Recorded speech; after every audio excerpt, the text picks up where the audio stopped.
All right, this is the Mabel Jordan barn. This structure, of course, is not original, but it houses a great many original artifacts, transportation, farming implements, tools, farming equipment, as well as, like I said, transportation. Here's an old doctor's buggy. This is 1900. All of this stuff in this room is horse-drawn. Most of it is not. There's no explanation. We don't know anything about it. Some of the things are obvious, and a few of the things are marked.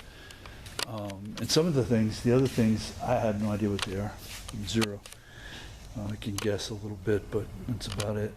This is called Pasco County's first school bus. This is my favorite, maybe in the whole place. This is a Civil War munitions wagon.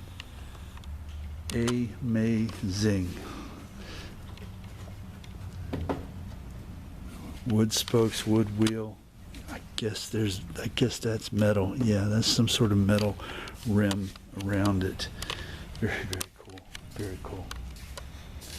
I mean, this thing carried munitions during the war. Just amazing. I'm guessing the seat would have been further up, or this was a second seat, because this is the brake. This is the foot rest. So that's probably a second seat, or it was further up. It looks like it might even be adjustable, like you just move it at will. And it hooks on from these hooks, but these hooks are new. This is newer technology. That might be older. So maybe you did move it up and back depending on here. Maybe it was an adjustable seat. Anyway, I think that's astonishing. Very cool. Anybody knows me and what I am about, it's Civil War. That's my primary area of interest. Always has been, always will be. These are old wagons. That's obviously to ride in. This says John Deere on it. That's pretty neat. I wish I knew more about it. It's an old horse-drawn wagon. I mean, I'm sure it was carrying some sort of possibly grain or corn or something, apples, oranges, whatever. It's got a these all can come down, and I imagine they slide out, so they would empty the contents more easily. The tongue, none of it really shows how it was pulled by the horses. I mean, or how you would sit up there and steer it. Obviously, the horses pulled it by the tongue, but so anyway, these are more street. This is not something you would have seen on the streets of around here. I don't think anything that fancy would have been here.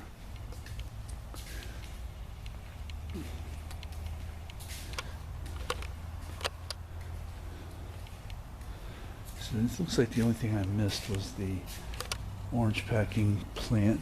That wasn't original, but the equipment inside is.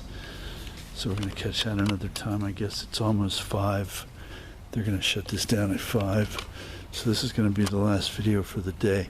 Railroad Express Agency, some sort of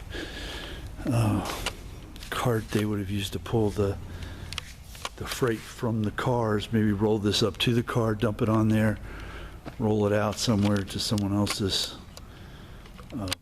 cart who was picking it up. It's not a rail car.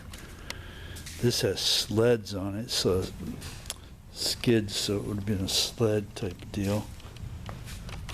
Maybe it was a one-horse sleigh. And this is your perambulating buggy. You got your picnic basket, your seat for 2. Very cool. Would have been very chic in that. Okay, and out here we have just all sorts of horse-drawn farm implements, plows. I don't know what all they would have called these things. This is obviously some sort of a plow digging up the ground.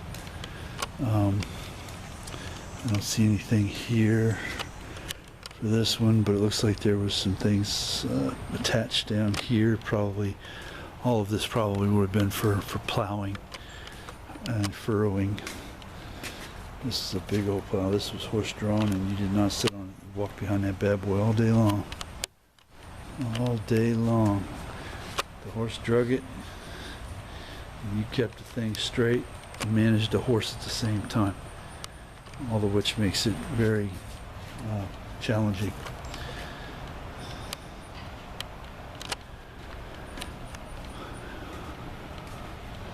These are all old John Deeres. That says 36 John Deere AO model. These are old stoves. I mean, this is more or less just stuff that they have gotten so many things over the years. They just have to kind of put them in a big room, in a big building, and I guess get around to identifying them later. Here's another plow.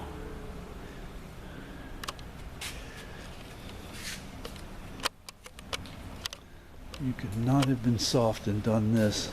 Oh, this is one of my favorite things right here. Animal-powered butter churn. In the 1890s, dogs were expected to do their share of the work on the farm. Dog-operated treadmills that could also be operated by sheep or goats were available through mail order and retail outlets.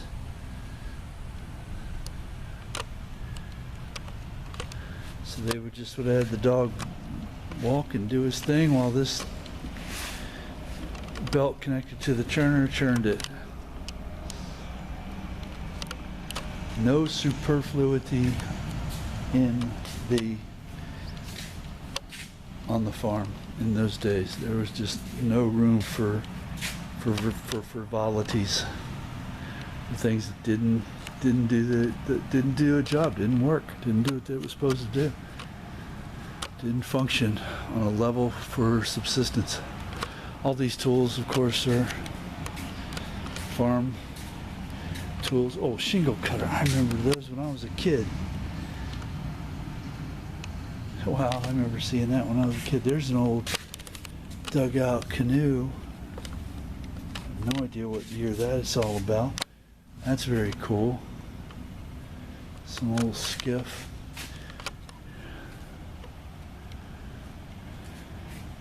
Here we have old-time barbed wire. Very neat.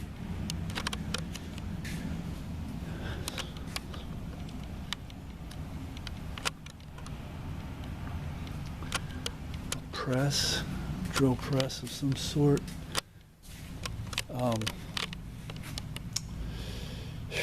Branding, cattle branding, cattle brands, cattle branding accoutrement. How to make them, how to work them. Here's some listings as to which was which and whose was who. Everybody had to have these registered somewhere, because if you stole somebody's cattle and they caught you with it, you know, on the brand, they could tell from the brand, and that's how you got your ass hanged. Turpentine hackers, turpentine hack heads, enormous hurdy cups. We've seen several of these bigger hurdy cups. That's a rosin vat. It's wooden. Interesting. Several of the bigger hurdy cups. There's a loom of some sort. And then we're going to spin around here and finish out with these old tractors that we don't know anything about as far as where they were or what they were used for. I mean, obviously they're used for farming, but some hand cranks on some of those. Old John Deere. More John Deere.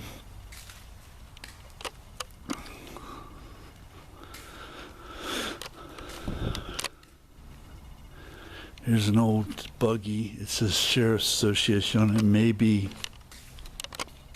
Well, here's something here. Oh, 1928 Model A Ford. So we don't know what that was used for. Could have been used for law enforcement. It's got an old time license plate on it. I bet that bad boy still runs. I bet they take that out. They probably take all these out during these events that they hold. That's some sort of a buggy used for something.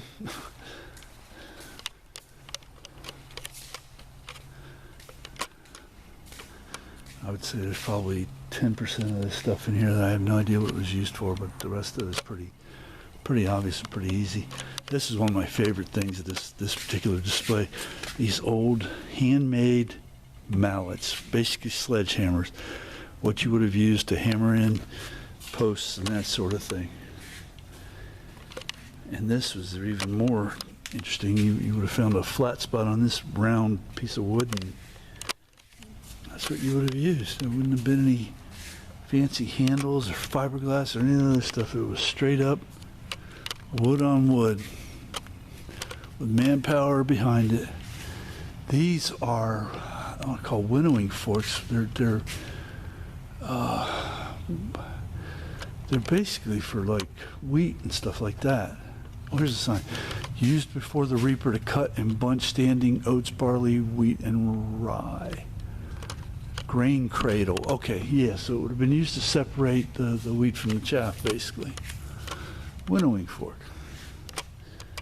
Basically a sideways kind of pitchfork almost. Pretty cool. Pretty neat stuff. So that's that display of things, implements here at the Pioneer, Florida History Village.